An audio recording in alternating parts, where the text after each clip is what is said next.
नारायण नारायण। आज हम पढ़ रहे हैं प्रभु की निवास स्थली भक्तों का हृदय, लोभ न क्षोभ न राग न द्रोहा। सप्तम प्रवचन।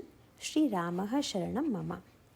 श्री राम कथा रस के पिपासु महानुभावों एवं देवियों, महर्षि ने यह तो कह दिया कि जिनके अंतःकरण में इतनी दुर्वृत्तियाँ न हों, दुर्गुण न हों, उनके हृदय में निवास कीजिए।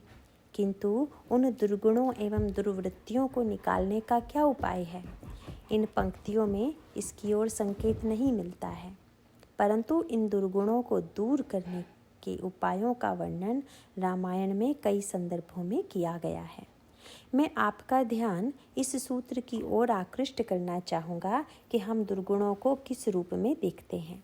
यदि ये दुर्गुण रोग हैं तो फिर वैद्य, औषधि तथा पथ्य की अपेक्षा है।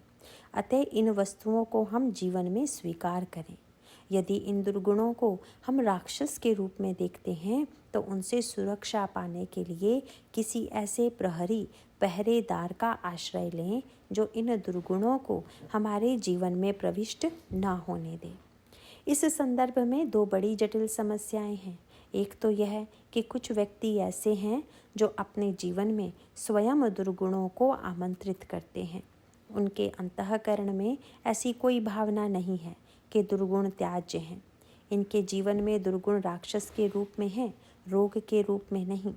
जिस व्यक्ति को ऐसा लग रहा है कि ये दुर्गुण बड़े बुरे हैं, मैं उन्हें कैसे समाप्त करूं, वह व्यक्ति मानो उन्हें रोग के रूप में स्वीकार कर रहा है। और स्वभावतः जैसे प्रत्येक रोगी रोग से मुक्त होना चाहता है, इसी प्रकार वह भी इनसे मुक्त होना चाहता है।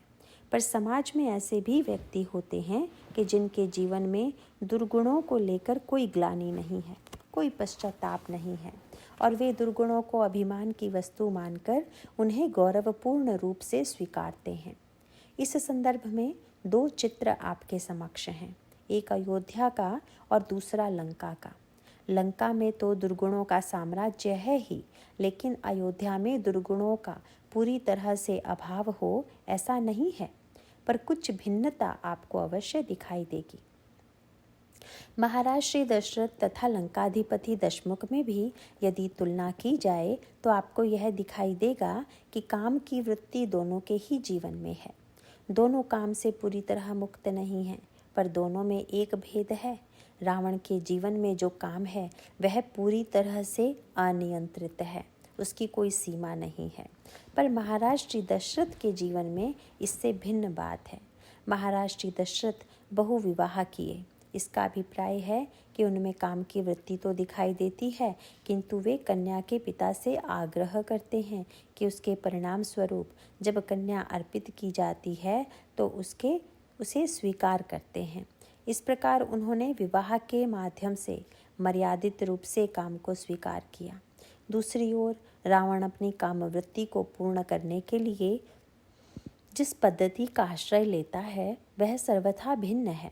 रावण के जीवन में जब यह वृत्ति आती है तो वह मांगने की आवश्यकता नहीं समझता, अपितु देव जच्छ गंधर्व नर किन्नर नाग कुमारी जीती बरी निज बाहुबल बहु सुंदर बर नारी। उसने देवता, यक्ष, गंधर्व, मनुष्य, किन्नर तथा नाग कन्याओं से बलपूर्वक विवाह किया। यह सीधे आज्ञा देता है, तुम अपनी कन्या अर्पित करते हो या नहीं। भय के मारे बहुत से व्यक्ति दे देते हैं, पर यदि नहीं देते तो बलपूर्वक वह उन कन्याओं का अपहरण करता है, और इस कार्य से वह अपने आप को गौरवान्वित अनुभव करता है कि समस्त जाति की इतनी सुंदरियाँ विश्व में अन्य किसी के पास नहीं है। रावण की इस वृत्ति से सुपर्णखा भली भांति परिचित है। जिस समय वह रावण को श्री राम के विरुद्ध उत्तेजित करती है तो उसने एक ओर तो यह कहा कि उन राजकुमारों ने मेरा अपमान किया, और इसके साथ ही साथ यह भी कह दिया कि लंकाधिपति तुम्हारे महल में संसार का सर्वश्रेष्ठ सौंदर्य नहीं है। वह रावण की इस पिपासा को जानती है, इसीलिए उसने कहा कि अयोध्या के उस राजकुमार की पत्नी अप्रतिम सौंदर्यवती है। उसके जैसी सुंदरी विश्व में आज तक न हुई है और न आगे होगी। पढ़कर लगता है कि बड़ी विचित्र है सुपर्णखा, क्योंकि वह जब भगवान श्री राम के सामने विवाह का प्रस्ताव लेकर गई तो यही कहा कि मेरे समान कोई सुंदरी नहीं है और तुम्हारे समान कोई सुंदर नहीं है। तुम सम पुरुष नमो सम नारी। पर रावण से यही कहती है कि वह सीता अद्वितीय सुंदरी है और तुम्हारा गौरव तो यही है कि ऐसी अद्वितीय सुंदरी तुम्हारे महल में आ जाए। तब उद्दाम वासनाओं वाला रावण जनक नंदिनी को पाना चाहता है तथा पाने के लिए समस्त मर्यादाओं का उल्लंघन करके वह साधु का वेश बनाकर कपट से, छल से, बल से हरण करके उन्हें लंका में ले आता है। यही वह निशाचरी वृत्ति है जो हमें रावण के जीवन में दिखाई देती है। रावण श्री किशोरी जी को लाकर अशोक वाटिका में रखता है और उनके समक्ष जिस तरह से वह आग्रह करता है उसे लेकर कई लोगों का विचार है कि यह रावण की श्रेष्ठता थी, क्योंकि आजकल एक प्रवृत्ति यह भी है कि राम में कितनी अधिक न्यूनता ढूंढ ली जाए तथा रावण में कितनी महत्ता ढूंढ लें। इस तरह से वे सिद्ध करने में लगे रहते हैं कि रावण कितने उच्च चरित्र का था। अब इन बुद्धिमानों को कौन कहे कि अरे भाई, रावण के पूरे चरित्र को भी दृष्टिगत रखकर जरा विचार कीजिए। रावण की जो प्रवृत्ति थी उसके मूल में अभिमान था। इसका सांकेतिक तात्पर्य यह है कि रावण को यह ज्ञात था कि मेरी बहन ने उस राजकुमार से विवाह का प्रस्ताव किया था और उन्होंने अस्वीकार कर दिया। रावण का अभिमान यह है कि मैं बलपूर्वक पाने की चेष्टा करूं। इससे अधिक गौरव तथा सम्मान मुझे तब प्राप्त होगा जब लोगों को यह लगे कि सीता ने मेरे ऐश्वर्य तथा बल से आकृष्ट होकर स्वयं मेरा वरण किया है। यह मेरी सच्ची विजय होगी। विश्व कहेगा कि लंकाधिपति में इतना आकर्षण था कि उस राजकुमारी ने स्वेच्छा से वर्ण किया। यह रावण की मनोवृत्ति थी और इसी मनोवृत्ति से प्रेरित होकर वह उन्हें लोभ दिखाने की चेष्टा करता है। उसकी यह इच्छा है, एक बार बिलोक मम ओरा, तुम मेरी ओर दृष्टि डालो, मेरा वर्ण करो। यह रावण के अभिमान की वृत्ति है। इसके साथ साथ एक कथा भी जुड़ी हुई है। कहा जाता है कि वेदवती ने रावण को शाप दिया था कि जब तुम किसी स्त्री का बलपूर्वक शीलहरण करोगे तो तुम्हारे सिर के 100 टुकड़े हो जाएंगे। वस्तुतः यही भय उसे रोकता है। मानो काम की एक अनियंत्रित वृत्ति दिखाई देती है हमें रावण के जीवन में। रावण को इससे कोई ग्लानि या पश्चाताप कभी नहीं हुआ, अपितु वह तो सर्वदा गर्व करता रहा इस वृत्ति पर। दूसरी ओर महाराज श्री दशरथ के जीवन में भी यह वृत्ति है, पर वे जानते हैं कि यह मेरी दुर्बलता है। उस कमी के कुछ प्रसंग भी मिलते हैं। कैकई के विवाह के प्रसंग में जिस प्रकार से उन्होंने कैकई नरेश को वचन दे दिया कि कैकई के गर्भ से जो पुत्र उत्पन्न होगा उसे ही मैं राज्य दूंगा, यह उनका उतावलापन था कि कौशल्या के गर्भ से कोई पुत्र उत्पन्न हुआ ही नहीं, अतः कैकई के गर्भ से जो पुत्र उत्पन्न होगा उसे राज्य देने में तो कोई कठिनाई होगी ही नहीं। किंतु काम की उस वृत्ति पर उन्हें कोई गर्व नहीं है। इसे यदि हम सूत्र के रूप में कहें तो लंका देह नगर है तथा अयोध्या देहाधिकार नगर। रावण देह की पूजा करता है। इसका संकेत उस प्रसंग में मिलता है जब श्री हनुमान जी लंका में प्रवेश करते हैं। उन्होंने चारों ओर जाकर देखा और जब वे रावण के महल में गए तो गोस्वामी जी ने कहा, गयो दशानन मंदिर माही। वे दशानन के मंदिर में गए। यद्यपि शब्द बड़ा अटपटा है पर है बड़ा सांकेतिक। लंका में जितने भवन हैं वे सब दशानन के मंदिर ही हैं। इसका सांकेतिक अभिप्राय यह है कि जैसे मंदिर में देवता की पूजा की जाती है, उसी तरह से जहाँ दिन रात शरीर की पूजा की जा रही है, इंद्रियों की पूजा की जा रही है, मन की पूजा की जा रही है, वासनाओं की तृप्ति हेतु भोगों को अर्पण करके शरीर की पूजा की जा रही है, वह दशानन मंदिर है, वह लंका का दर्शन है। महाराज श्री दशरथ के जीवन में भी यह दुर्बलता थी, पर वे सावधान रहने की चेष्टा करते थे। लेकिन सावधान रहने पर भी ये दुर्गुण जीवन में कैसे बैठ जाते हैं, इसका चित्र आपको अयोध्या के प्रसंग में मिलेगा। रावण में तो लोभ की वृत्ति प्रारंभ से ही विद्यमान है। लंका नगर रावण के द्वारा निर्मित नहीं है, लंका का निर्माण यक्षों ने किया था। कुबेर जो यक्षराज थे, रावण के बड़े भाई थे, पर रावण सेना लेकर उन पर आक्रमण करता है। उन्हें वहां से भगाकर रावण लंका पर अधिकार कर लेता है। उसकी लोभ की पराकाष्ठा यही है कि वह बड़े भाई पर भी आक्रमण करके छीनने में कोई संकोच नहीं करता। रावण ने सुन लिया कि लंका पर तो मेरा अधिकार हो गया, पर कुबेर के पास एक विशेष विमान है, उसे भी मेरे पास ही होना चाहिए। फिर वह वहां भी आक्रमण करता है। एक बार कुबेर पर धावा, पुष्पक जान जीति लय आवा, और अंत में उसे भी छीन लेता है। इस तरह आप देखेंगे कि लोभ तथा काम दोनों ही यहाँ विद्यमान हैं। अगर ध्यान से देखें तो अयोध्या में भी काम और लोभ की समस्याएं हमें दिखाई देंगी। हाँ, इतना अंतर अवश्य है कि लंका में जहाँ लोभ की वृत्ति व्यापक रूप से दिखाई देती है, वहीं अयोध्या में यह छिपी हुई है। मंथरा को वस्तुतः लोभ का प्रतीक माना गया है। यह लोभ की वृत्ति मंथरा न जाने कितने वर्षों तक वहाँ रही, पर जब अवसर मिला तो प्रकट हो गई। इसका अर्थ है कि दुर्गुणों को निकाल पाना सचमुच बड़ा कठिन कार्य है। रामायण में एक सूत्र दिया गया है, रिपुरुज पावक पाप प्रभु, अहि गनई कर छोट करी। शत्रु को, पाप को, अग्नि को, रोग को और सर्प को कभी छोटे रूप में गणना मत कीजिए। यह बड़े महत्व की बात है।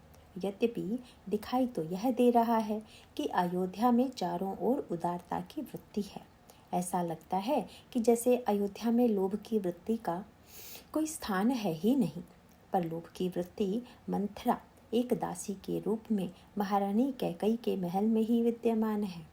लोभ की यह वृत्ति महाराज कैकई के द्वारा ही अयोध्या में भेज दी गई है।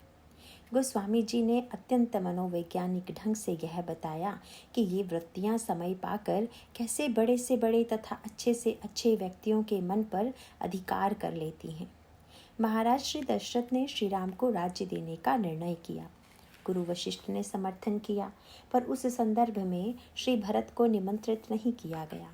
उसके अंतराल में महाराज श्री दशरथ की जो धारणा हो सकती है, उसे इस रूप में देखा जा सकता है। महारानी कैकई जब राजमहल में आईं और अन्य जो रानियां थीं, उनके परस्पर व्यवहार को उन्होंने देखा तो वे बड़ी प्रसन्न हुई। आप यहाँ यह न समझिएगा कि महाराज श्री दशरथ की केवल 3 ही रानियां थीं। 700 रानियों का वर्णन तो तुलसीदास जी ने भी किया है। गोस्वामी जी कहते हैं कि जब मिथिला से चारों राजकुमारियां विवाहित होकर अयोध्या आईं, तो वे 700 सासुओं को प्रणाम करती हैं। पा लागी दुल्हन सिखावत, सरिस सात सत सासा। ऐसा वाक्य गोस्वामी जी ने गीतावली रामायण में लिखा है।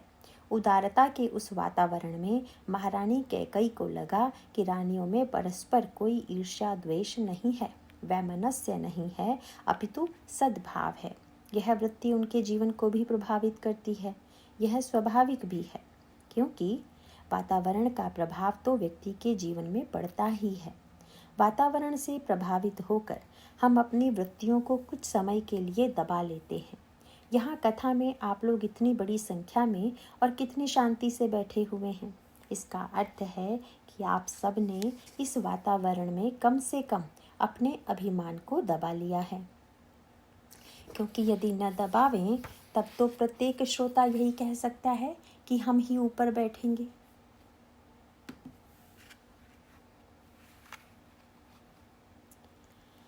इस प्रयास में धक्का मुक्की भी हो सकती है, किंतु इस घंटे भर के लिए आप क्रोध की वृत्ति, लोभ तथा अहम की वृत्ति से भी अलग हैं। इस समय कितना बड़ा मौन आपके जीवन में है, किंतु भाई ये वृत्तियाँ जो इतनी देर तक दबी हुई दिखाई दे रही हैं, क्या बाद में चैतन्य नहीं होंगी? मैं दिल्ली के प्रसंग में बड़ी प्रसन्नता का अनुभव करता हूँ कि यहाँ जूतों को सुरक्षित रखने के लिए सेवाभावी कार्यकर्ता निरंतर प्रस्तुत रहते हैं। पर इसके पीछे डर यही है ना कि कुछ लोग शायद इसी के लिए आवें। इसका अर्थ है कि जब वह वृत्ति भी विद्यमान है तो फिर इसके लिए भी सजग रहना ही पड़ता है। इसका सीधा सा तात्पर्य है कि वृत्ति को कुछ समय के लिए दबा लेना निश्चिंत होने की बात नहीं है। रामायण में एक सांकेतिक कथा आती है कि बाली को गर्व हो गया कि मैंने रावण को 6 माह तक बगल में दबा लिया। पर अगर विचार करके देखें तो 6 महीने रावण को दबा लेना कोई गर्व की बात नहीं है, क्योंकि रावण की आयु तो लाखों वर्ष की थी और उन लाखों में यदि 6 माह वह दबा रहा तथा बाकी जीवन भर वह बाली को दबाए रहा तो 6 माह का क्या महत्व है।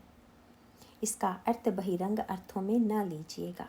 उसने 6 महीने बगल में क्या दबाया, स्वयं तो जीवन भर रावणत्व से ही दबा रहा। रावण की वृत्तियों ने उसके जीवन पर अधिकार कर लिया। इस प्रसंग का अर्थ है कि जब हम कुछ समय के लिए किसी बुरी वृत्ति को जीत लें तो यह मिथ्या भ्रम या गर्व न पाल लें कि हमने इस बुराई को जीत लिया है। अयोध्या में लगा कि यहाँ तो बुराई है ही नहीं, वातावरण इतना बढ़िया, परस्पर सभी रानियों में प्रेम था। फिर चारों भाइयों सहित भगवान राम का प्राकट्य हुआ। चारों भाइयों के परस्पर प्रेम का तो भला कहना ही क्या, उन सबको तो प्रारंभ से ही यही शिक्षा दी गई। एक बार माताएं बैठी हुई थी तो भगवान श्री राम ने कौशल्या अम्बा को माँ कह दिया। कौशल्या अम्बा ने तुरंत भगवान राम से कह दिया, नैना वस्तुतः तुम्हारी वास्तविक माँ तो कैकई है, तुम उन्हें ही माँ कहकर पुकारा करो। सोचिए कैकई कैसे न प्रभावित होती, जहाँ स्नेह तथा शील का इतना सुंदर वातावरण विद्यमान था। एक दिन महारानी कैकई ने स्वयं महाराज श्री दशरथ से कहा, आप राम को युवराज पद कब देंगे। मानव विवाह में उन्होंने जो अधिकार पाया था उसका स्वयं परित्याग कर दिया।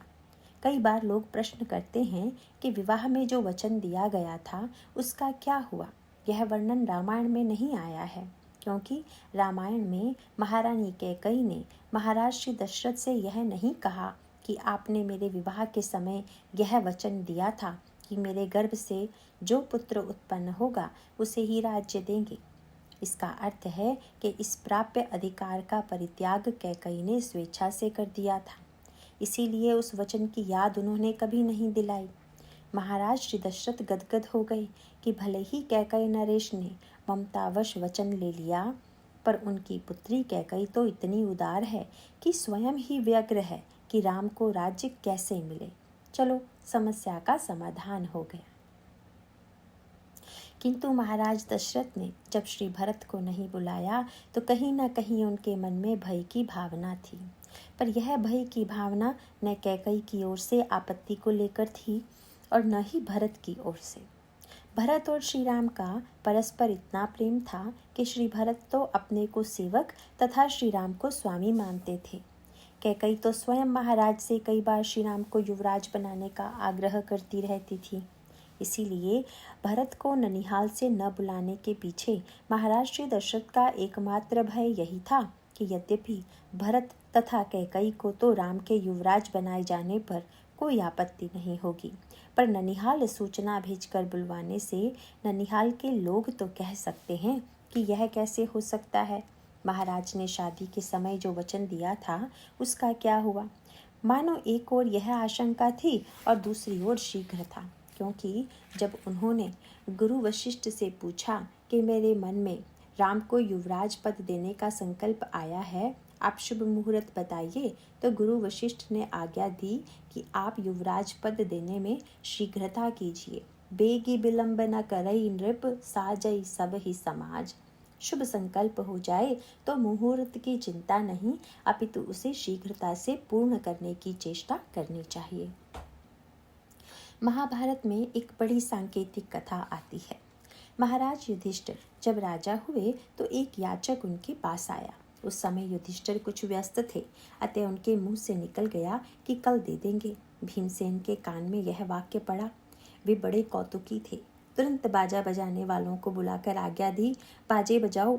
जब बाजे बजने लगे तो युधिष्ठिर को बड़ा आश्चर्य हुआ। ऐसी क्या सूचना है कि जो अचानक वाद्य बजने लगे। पता चला कि भीमसेन ने आज्ञा दी है। जब कारण पूछा गया तो भीमसेन ने कहा, महाराज हम तो यही समझते थे कि जीवन का क्या ठिकाना, वह न जाने कब समाप्त हो जाए, पर जब आपके मुंह से निकला कि कल देंगे तो निश्चिंतता हो गई कि चलो कल तक तो हम लोग रहेंगे ही। युधिष्ठिर इस व्यंग को समझ गए और तुरंत उस याचक को बुलाकर दान दिया। इसका अर्थ है कि न तो जन्म का कोई निश्चित समय है और न मृत्यु का। इन दो अनिश्चितताओं के बीच में हमारा जीवन है। मानो दोनों ओर से अनिश्चय है, किंतु बीच में ही निश्चय के कुछ क्षण मिले हुए हैं। बीच के इस क्षण का अगर हम तत्काल उपयोग नहीं कर लेते तो अनिश्चय वाला क्षण कब आ जाएगा कौन जान सकता है। यही गुरु की भूमिका है। इसीलिए गुरु वशिष्ठ ने कहा, कैसा मुहूर्त, बेगी विलंब न करई नृप, साजई सकल समाज। गीतावली में वर्णन आता है कि जब रावण ने विभीषण को लात मार कर निकाला तो वे कुबेर के पास आए, क्योंकि कुबेर बड़े भाई हैं, और उनसे कहा, मुझे लात मार कर निकाल दिया गया है, अब बताइए मैं क्या करूं। कुबेर यह कहने ही वाले थे कि आप तो शंकर जी के शिष्य हैं, न हो तो शंकर जी के पास ही चले जाएं। ठीक उसी समय भगवान शंकर वहाँ आ गए। भगवान शंकर इतने उदार हैं कि शिष्य उनके पास आए इससे पूर्व ही वे वहाँ पहुँच गए। उन्होंने आकर पूछा, क्या चाहते हो? विभीषण ने कहा, महाराज मैं भगवान राम की शरण में जाऊं या नहीं? शंकर जी ने कहा, इसमें कोई संदेह नहीं है, तुम निश्चित रूप से जाओ। अच्छा महाराज, तो फिर कोई शुभ मुहूर्त बता दीजिए। शंकर जी ने हंसकर पूछा, मुहूर्त क्यों पूछ रहे हो? महाराज, सभा में चरण प्रहार हो गया, जरूर कुछ अशुभ मुहूर्त ही रहा होगा, इसीलिए शुभ घड़ी में जाना ही उचित होगा। भगवान शंकर ने हंसकर कहा, विभीषण, श्री राम की शरण में जाने के लिए शुभ मुहूर्त की प्रतीक्षा मत करो। राम की शरण जाहि सुदिन न हेरई। मानो भगवान शंकर का अभिप्राय था कि विलंब न करो। महाराज श्री दशरथ ने अपनी व्यग्रता तथा गुरु जी की आज्ञा से इस प्रकार शीघ्रता करने के लिए भरत को बुलाने की आवश्यकता नहीं समझी, क्योंकि वे कैकई की ओर से पूर्ण रूप से निश्चिंत थे। किंतु आश्चर्य है कि यह अचानक क्या हो गया। दासी के रूप में छोटी सी दिखाई देने वाली मंथरा जिस भयंकर रूप में सामने आ गई वह तो सर्वथा अकल्पनीय है। मंथरा जब नगर में जाती है तो उसने देखा कि दीख मंथरा नगर बनावा, घर घर उत्सव बाज बजावा। चारों ओर बाजे बज रहे हैं, नगर को झंडियों से सजाया जा रहा है, बंदर मार लगे हुए हैं। मंथरा ने पूछ दिया, यह चारों ओर क्या हो रहा है? उत्तर मिला, तुम्हें पता नहीं, कल श्री राम को युवराज पद मिलने वाला है। सुनकर मंथरा अपनी भूमिका में तुरंत सक्रिय हो गई। समाज में दो प्रकार की वृत्तियां पाई जाती हैं। अपने उत्थान के लिए व्यक्ति में व्याकुलता होती है, और यदि अपनी हानि की बात हो तो व्यक्ति को चिंता होती है। यहाँ तक तो कोई बात नहीं, किंतु जब मंथरा की वृत्ति आती है तो फिर अनर्थ की संभावना प्रबल होती है। मंथरा को अगर यह सूचना मिली होती कि तुम्हारी नौकरी छूटने वाली है, तुम्हें राजमहल से निकाला जाने वाला है, और तब अगर वह व्याकुल हो जाती तो बात समझ में आने वाली है। पर जब उसे यह पता चला कि राम को राज्य मिलने वाला है तो उसे महान कष्ट हो गया। और भाई, अगर दूसरे की उन्नति सुनकर कष्ट हो तो फिर समझ लीजिए कि मंथरा हमारे जीवन में पूरी तरह से सक्रिय है।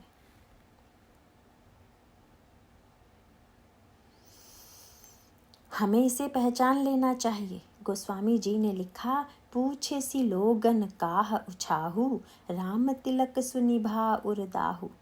सुनकर उनका हृदय जलने लगा। अरे यह क्या हुआ? गोस्वामी जी ने यहाँ एक क्रम बताया कि लोभ आकर कैसे जुड़ गया। कुछ लोग दूसरे की उन्नति से दुख तो पाते हैं पर चुपचाप बैठ जाते हैं, लेकिन मंथरा उनमें से नहीं है। वह सोचती है कि मेरे रहते ऐसा नहीं हो सकता। करई विचार कुबुद्धि कुजाति। उसने सोचा, अच्छा राज तिलक तो कल होने वाला है, यद्यपि वक्त थोड़ा है, पर कोई योजना बनानी चाहिए। वह इतनी चतुर योजना बनाने वाली थी कि इतने लंबे से चला आने वाला अयोध्या का वातावरण केवल 12 घंटे में ही उसने कहाँ से कहाँ पहुँचा दिया। सचमुच कितने सजग रहने की आवश्यकता है। यूँ कह लीजिए कि जैसे जीवन भर की कमाई चोर घर में घुसकर चुरा ले जाएं। गोस्वामी जी ने मानस रोगों का वर्णन करते हुए कहा कि पर सुख देखी जरन सोई छई, कुष्ठ दुष्टता मन कुटिलई। दूसरे के सुख को देखकर जलन हो, यही राजयक्षमा है। अगर दुष्टता आ जाए तो यही कोढ़ है, पर यदि राजयक्षमा और कोढ़ दोनों एक साथ आ जाएं, तब तो फिर अनर्थ की पराकाष्ठा है। यहाँ दोनों ही हो गए। याद रखिए, वही सूत्र यहाँ पर भी आ गया। लोभ की वृत्ति जब सक्रिय हुई तो उसने कपट, दंभ और माया तीनों का उपयोग किया। इनका उपयोग करने के लिए सर्वप्रथम वह महारानी कैकई के महल में गई। महारानी कैकई के बारे में यह प्रसिद्ध था कि वे बड़ी उदार प्रकृति की हैं। मंथरा ने सोचा, यह ठीक है, पर जिसे मैंने बाल्यावस्था से देखा है उसे मुझसे ज़्यादा कौन जान सकता है। वह जब महारानी कैकई के पास आई तो प्रारंभिक वार्तालाप में कैकई का उदात्त भाव ही सामने आया। आंसू बहाते हुए मंथरा जब कैकई के सामने आई तो पहली दृष्टि में कैकई जी को हंसी आ गई। यद्यपि व्यवहार यह कहता है कि किसी को रोते देखकर हंसी नहीं आनी चाहिए। कैकई जी को हंसी इसलिए आई क्योंकि उनको लगता था कि आंसू निकालने की कला में यह मंथरा बड़ी निष्णांत है। कैकई ने कहा, मंथरा, मैं समझ गई तुम कहाँ से आ रही हो। आपको कैसे पता? तो कैकई जी के मुंह से पहला वाक्य निकला, दीन लखन सिख असमन मोरे। आज क्या कहीं तुम्हें लक्ष्मण जी मिल गए थे। तुम्हारी दशा बता रही है कि तुम्हें लक्ष्मण जी ने थोड़ा फटकार दिया होगा, तुम्हें उन्होंने शिक्षा दी होगी। इसका अभिप्राय यह है कि लक्ष्मण जी चौकन्ने रहते थे कि यह है तो अकेली, पर यह अनर्थ कर सकती है। किंतु आज वे भी चूक गए, क्योंकि जब सुन लिया कि राम को कल राज्य मिलेगा तो फिर क्या चिंता। वे तो आनंद में मग्न हो गए। तेही अवसर आए लखन, मगन प्रेम आनंद, सन्माने प्रिय वचन कही, रघुकुल कैरव चंद। लक्ष्मण जी ने श्री राम को प्रणाम किया तो प्रसन्न होकर उन्होंने हृदय से लगा लिया। लक्ष्मण जी मग्न हो गए कि अब कोई चिंता नहीं, पर मंथरा ने तो अपनी भूमिका अब प्रारंभ की है। मंथरा ने कैकई से प्रश्न किया, क्या आपने यह सुना कि श्री राम को कल युवराज पद प्राप्त हो रहा है? तब कैकई जी ने कहा, यह तो बड़ा सुखद समाचार है। तुमने इतना अच्छा समाचार दिया, इसके बदले में तो तुम्हें कुछ पुरस्कार देना चाहिए। तुम जो मांगो वही मैं दूंगी। आप कल्पना कीजिए कि कितनी धैर्यशालिनी रही होगी मंथरा, जो ऐसा वाक्य सुनकर भी यह नहीं सोचती कि इनसे कुछ न कहना ही ठीक रहेगा। उसने सुना और जब अपनी भूमिका प्रारंभ की तो कैकई जी को क्रोध भी आ गया। उन्होंने कहा, अरे तू तो बड़ी मलिन वृत्ति वाली है, पर याद रख, फिर कभी झगड़ा लगाने वाली बात कहेगी तो परिणाम तेरे लिए बड़ा दुखदायी होगा। पुनि अस कबहु कह सिफ घर फोरी, तब धरी जीभ कड़ावहु तोरी। इसको सुन करके भी उसके मन में कोई आतंक नहीं है। वह निश्चिंत है, मन में सोचती है कि ये शब्द जो आपको अयोध्या की पाठशाला में रटा दिए गए हैं उन्हें पहले बोलने दीजिए, बाद में तो मेरी ही शब्दावली का आश्रय लेना पड़ेगा। और तब उसने क्रम से भूमिका प्रारंभ की। मंथरा ने कहा, आप राम को राज्य दिलाना चाहती हैं, यह तो अच्छी बात है। आप तो उदार हैं। वह मन की एक एक कमजोरी को जानती है। आप लोग शायद उन हाथ देखने वालों के पास न जाते हों जो सड़क के किनारे बैठे रहते हैं। वे लोग जब हस्तरेखा का फल बताने लगते हैं तो एक बार कहना नहीं भूलते कि आप बड़े भोले हैं, सबका भला चाहते हैं, आप बड़े उदार हैं। व्यक्ति बड़ा प्रसन्न हो जाता है कि मैं इतना महान हूँ। मंथरा कहती है, आप दूसरे के पुत्र को राजा बनाना चाहती हैं। आपके समान महान कौन होगा? कैकई फूल गई और तब उसने पूछा, आप विचार करके देखिए कि मैं जो कह रही हूँ उसमें क्या कोई मेरा व्यक्तिगत स्वार्थ है? क्या मेरा कोई राज्य छिन रहा है? क्या मुझे कोई राज्य मिलने वाला है? यह सूत्र बड़ा ही खतरनाक है। कोई व्यक्ति अपने आप को इस तरह निस्वार्थी के रूप में प्रस्तुत करे तो सामने वाले व्यक्ति को अवश्य ही वह प्रभावित करेगा। तर्क भी यही कहता है कि मंथरा को क्या लेना देना है। उसने यही कहा भी, कौन नृप होई हम ही का हानि, चेरी छाड़ी अब होब की रानी। मैं तो दासी की दासी ही रहूंगी, रानी थोड़ी ही हो जाऊंगी। पर मैं क्या करूं? मेरा तो स्वभाव ही ऐसा है कि तुम्हारा अहित देखा ही नहीं जा सकता। भीतर इतना बड़ा षड्यंत्र तथा कुटिलता पर उस पर से इतनी निस्पृहता, निस्वार्थता और निष्कामता का ढोंग। लगा कि सचमुच मंथरा का तो कोई स्वार्थ है ही नहीं। अब वह भूमिका बनाकर एक एक वृत्ति को उभारती है। उसने कहा, ठीक है, राम को राज्य मिल रहा है, पर आप जानती हैं कि यह योजना कितने दिन से बन रही है। यद्यपि यह योजना तो एक दिन की ही थी, पर वह मिश्रण की कला में निपुण थी। उसने कहा, भयउ पाख दिन सजत समाजू। 15 दिन से यह योजना चल रही है। सत्य के साथ असत्य मिलाने की कला उसे खूब आती थी। इस संदर्भ में मैं एक बात नहीं भूलता। एक बार पत्रकारों ने मुझे किसी संदर्भ में कानपुर में आमंत्रित किया तथा मुझसे पूछ दिया गया कि मानस की दृष्टि से पत्रकार का क्या रूप होना चाहिए। मैंने कहा, मानस में पत्रकार के 2 ही रूप हैं, श्री हनुमान जी या फिर मंथरा। अब चुनाव तो स्वयं करना चाहिए कि कैसा पत्रकार बनना है। इसका अभिप्राय है कि यदि आप चाहें तो सत्य और असत्य को मिलाकर झगड़ा बढ़ा भी सकते हैं। मंथरा ने एक दिन की बात को एक पक्ष कहा तथा फिर पूछा कि 15 दिन से चली आ रही योजना आपसे छिपाई क्यों गई। तर्क से लगा कि मंत्रा बात तो ठीक कह रही है। भयउ पाख दिन सजत समाजू, तुम पाई सुधि मोहि सन आजू। आप राजा को जानती नहीं हैं, कौशल्या को समझती नहीं हैं। कौशल्या अपने भावों को छिपाने में बड़ी चतुर है।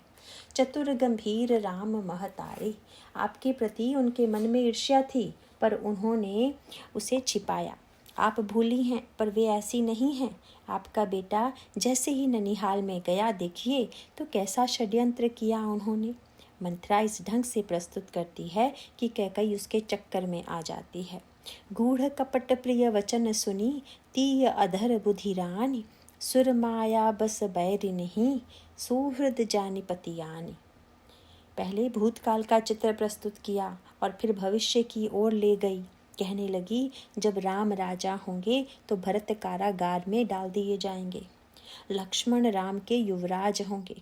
आप कैद में तो नहीं डाली जाएंगी, पर कौशल्या की सेवा में तो आपको रहना ही होगा। कैकई जी सोचने लगी कि यह कितनी उदार है। मैंने इसे डांटा फटकारा, जीभ काटने तक की बात कह दी, पर उस बेचारी ने इतना होते हुए भी मेरी बात को सुना। यह मेरी कितनी हितैषणी है। उन्होंने कहा, मंथरा, मैं क्या कहूँ अपने भोलेपन को, अपनी नासमझी को। मैं क्या जानती थी कि इन भले लगने वाले लोगों के मन में इतना बड़ा षड्यंत्र है। मैं तो इस योजना में बह जाती, पर अब इतना ही कहूँगी, तो ही समहित न मोर संसारा, बहे जात कई भई सी अधारा। रामायण में लिखा हुआ है कि राम सबसे बड़े हितैषी हैं। जिसके महल में भगवान निरंतर रहते हों, उसे जब मंथरा हितैषी लगने लगे तो फिर स्वाभाविक है कि इसका परिणाम वही होगा जो मंथरा चाहेगी। कैकई ने कहा कि तुम मुझे बताओ कि मैं अब क्या करूं। तब उसे दंभ तथा कपट से युक्त मंथरा ने उनसे कहा कि आपने युद्ध में अपनी 2 उंगलियों के माध्यम से महाराज से 2 वरदान पाने का वचन पाया था।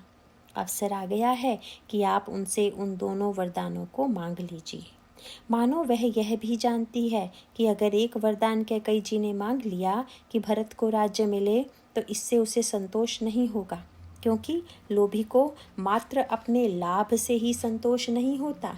वह यह अवश्य चाहता है कि मुझे तो लाभ हो, पर पड़ोसी को घाटा अवश्य हो। हमारे एक परिचित सज्जन ईंट का व्यवसाय करते थे। एक वर्ष उनको बड़ा लाभ हुआ इस व्यापार में। मैंने उनसे कहा कि इस वर्ष तो आपको बड़ा लाभ हुआ, पर आप प्रसन्न कम लग रहे हैं।